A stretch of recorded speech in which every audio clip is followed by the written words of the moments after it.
nutricionista Djamila Gadelha para falar um pouco mais sobre a importância da alimentação saudável na adolescência. Djamila, bom dia, bem-vinda aqui ao Sinal Aberto.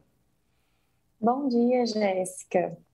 Então, a gente tem aí, né, na pandemia, um aumento da obesidade, principalmente nos adolescentes, por terem se privado aí das suas atividades, né, de sair de casa, de que eles são bem ativos.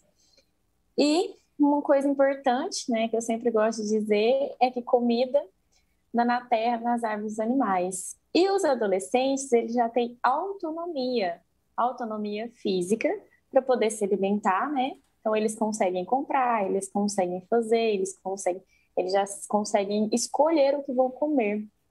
E aí eles têm escolhido muito mal, eles têm escolhido muito mais produtos industrializados de rápido acesso do que fazer as suas refeições saudáveis. Então, uma dica da Nutri que a gente fala é sempre a pessoa priorizar, né, os adolescentes priorizarem as refeições maiores, principalmente com comida, que a gente fala comida de verdade, comida in natura, que é arroz, feijão, carne, salada, que é a comida do brasileiro, né, aquela refeição do almoço. Então, é muito importante que eles tenham essa consciência e a gente nunca esquecer da atividade física, né? Os jovens, eles têm um pouco mais de energia, digamos assim, e é muito importante que eles pratiquem esportes. E quando a gente olha assim, né, para o cenário, em adolescentes de maneira geral, né, Djamila, é uma fome insaciável, né? Parece que é uma fase assim que a gente quer comer tudo, né?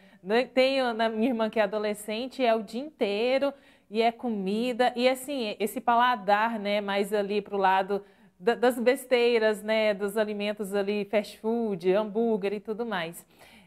Qual que é a importância, Djamila, da gente tentar já introduzir, né, alimentação saudável na infância, né, antes de chegar à adolescência? Qual que é a importância também da alimentação na infância para chegar nessa fase da adolescência com a consciência alimentar mais balanceada também?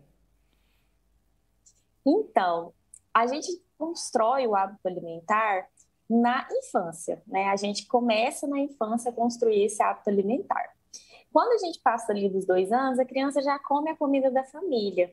Então, muito mais importante é o ambiente alimentar onde ela consome, a família, o que a família consome é o que é mais importante.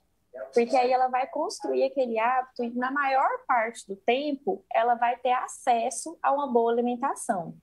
Então, a família toda, no geral, tem que ter essa consciência de ter alimentos bons disponíveis e reduzir a compra desses alimentos. Para quando ela precisar ou que ela quiser comer alimentos não saudáveis, ela vai ter que se deslocar, ela vai ter que procurar, ela vai ter que ir a algum lugar.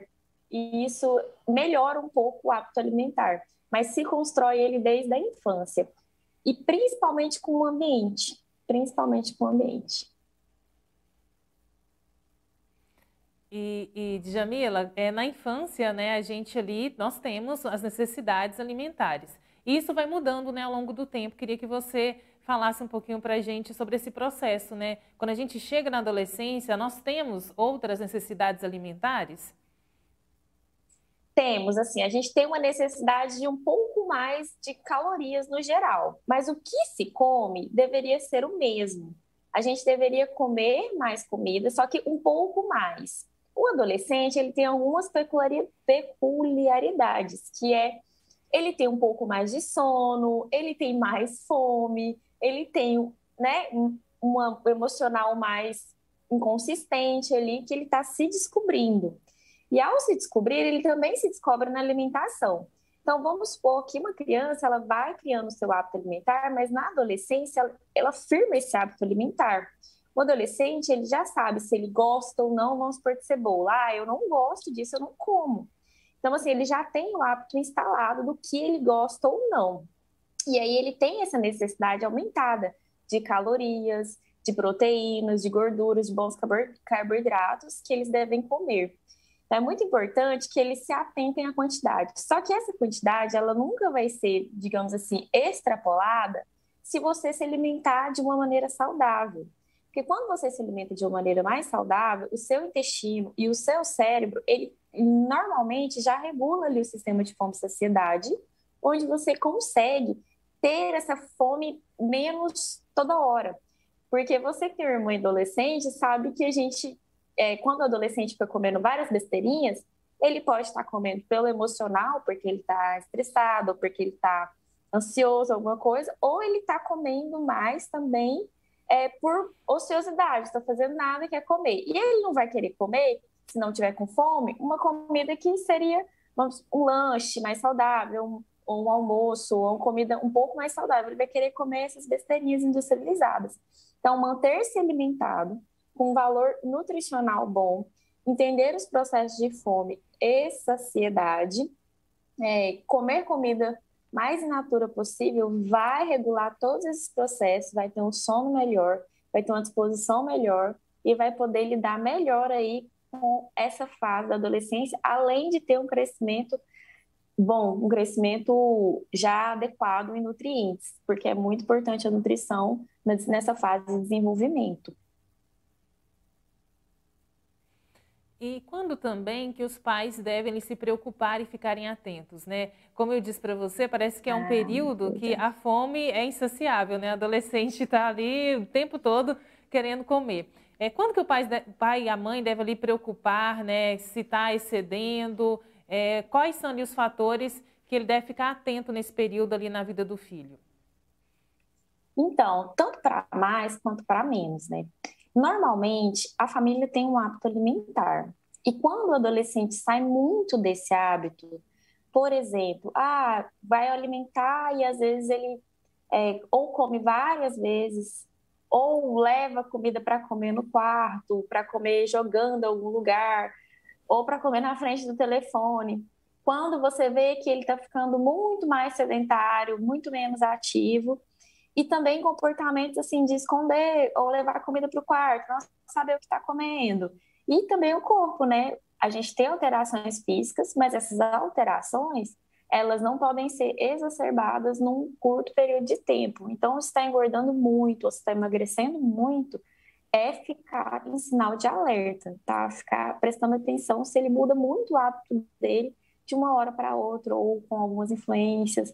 Ver também o que anda assistindo, né? O que anda vendo na internet, para não ter questões físicas muito agressivas, de o meu corpo não é assim, eu estou vendo, fulana tem um corpo tal na internet, eu não consigo adquirir. Isso também a gente tem que ficar muito atento aos transtornos alimentares, que eles são bem mais incidentes na adolescência. Outro ponto importante, Djamila, é a respeito também das doenças, né? A gente percebe que doenças que antes eram observadas somente em adultos, como hipertensão, diabetes, né, doenças cardíacas também, estão atingindo cada vez mais os jovens e os adolescentes. Tem até uma pesquisa que foi realizada nos Estados Unidos que constatou que o número de pré-diabéticos mais que dobrou em adolescentes, né, no período ali de 1999 até 2018. Essa taxa aumentou de 11% para 28% em jovens de 12 a 19 anos.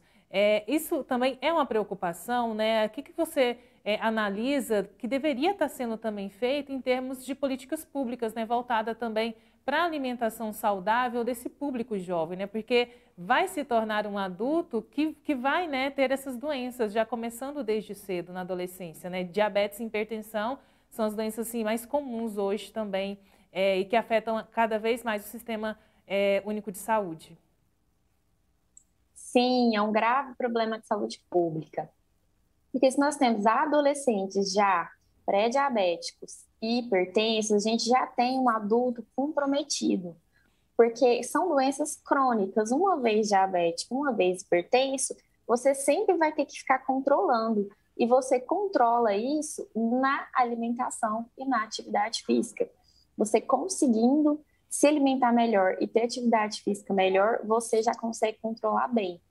Então, o importante, né, a gente tem algumas políticas, né, de saúde pública sobre alimentação saudável, a gente tem um guia alimentar da população brasileira, mas o mais importante mesmo é esse jovem estar atento ao ambiente que ele se encontra.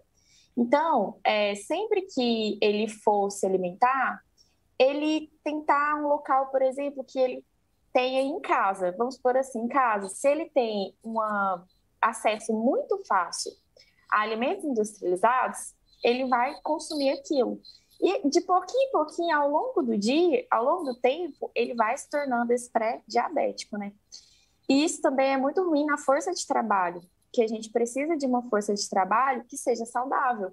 Então, além de se tornar um adulto que não é tão saudável, ele vai sobrecarregar o sistema de saúde público, ele vai ter uma força de trabalho diminuída e a gente não vai conseguir fazer com que ele seja um adulto com uma idade, assim, vamos supor, tirar os 30, 40 anos, um adulto já no seu auge, ele já vai estar comprometido e tendo que correr atrás do prejuízo. Então, além de correr, o melhor de não correr atrás do prejuízo é evitar, fazer com que a gente tenha essas promoções e prevenção de saúde, né? Mas a gente tem algumas intervenções públicas, sim, muito importantes. Principalmente, eu sou nutricionista da Secretaria de Educação e a gente já tem essas intervenções na merenda escolar, inclusive. Então, o Estado já vem se preocupando bastante com as nossas crianças e adolescentes. Djamila, para finalizar aqui o nosso bate-papo, né, um ponto importante também que eu queria abordar com você é que a pandemia aumentou a insegurança alimentar no Brasil, em todo o mundo, e especialistas apontam que as crianças, né, são as que mais sofrem com a insegurança alimentar, que mais sofrem com a fome. Como que a desnutrição ela afeta também o desenvolvimento infantil? Nossa, a desnutrição afeta o desenvolvimento tanto físico, como a criança não vai desenvolver bem fisicamente, não vai crescer de maneira regular, não vai ter, pode ter deficiências importantes como na visão, né, no cabelo, nos ossos, ela pode ter essas importâncias e no desenvolvimento emo emocional, né, quem com fome, quem que fica feliz? Ninguém fica feliz com fome, ninguém trabalha com fome, ninguém faz nada com fome. E no desenvolvimento psicológico, então ela pode ter aí um retardo no aprendizado. Então é muito importante a gente melhorar. E aí algo que a gente pode fazer é educar um pouco mais a população para entender que comida in natura, comida natural, é mais barata do que comida industrializada. É mais barata do que comidas prontas e instantâneas. No final, na ponta do lápis, é mais barato você comer comida mais saudável. Carnes, ovos, arroz, feijão, batatas, milho, tudo que vier da frutaria, né, é bem mais barato do que você comprar industrializados no supermercado. Djamila, é isso, né? Muito obrigada pelas dicas, né? Pelas orientações aqui com a gente no Sinal Aberto. Até uma próxima oportunidade. Obrigada, Jéssica. Até, Jéssica. Obrigada a vocês. Conversamos aqui no Sinal Aberto com a nutricionista